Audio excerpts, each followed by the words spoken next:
Syukur kami panjatkan kehadirat-Mu ya Rob, sehingga pada Pemindahan warga yang menjalani isolasi mandiri isoman ke tempat isolasi terpusat isoter diklaim dapat menekan kasus COVID-19 seperti kematian dan kemungkinan terpaparnya orang lain.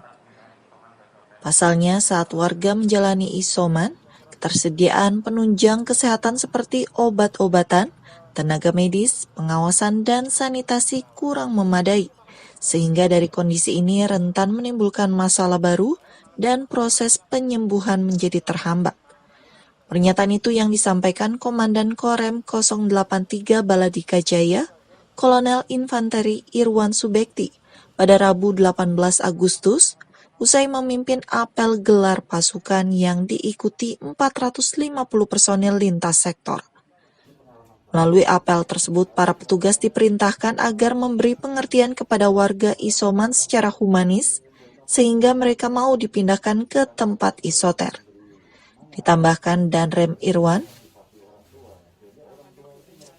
ketika di tempat isoter, maka semua fasilitas itu terpenuhi dengan baik, sehingga proses penyembuhan bisa lebih cepat dan dapat menekan resiko kematian warga yang terpapar COVID-19. Pihaknya pun menargetkan dalam 2 minggu ke depan, semua warga yang menjalani isoman di wilayah setempat sudah pindah ke tempat isoter yang disiapkan pemerintah. Untuk wilayah Malang Raya pada intinya siap semua untuk melaksanakan baik tempat-tempat isoter maupun yang lainnya. Yang cukup bagus. Saat ini rata-rata di Malang Raya sudah mencapai 1 dibanding 7. Oleh karena itu menjadi semangat kita untuk kegiatan ke depan.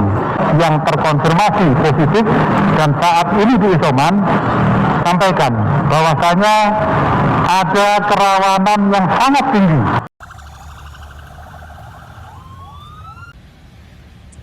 Selain pemindahan warga isoman ke isoter, pekerjaan rumah lainnya adalah terkait vaksinasi yang masih perlu diintensifkan. Dari kondisi ini, jajaran TNI Polri akan terus berkoordinasi dengan 3 kepala daerah di Malang Raya, serta pemerintah Provinsi Jawa Timur. Dari Kota Malang, Jawa Timur, Syeful Afandi, Kantor Berita Antara mewartakan.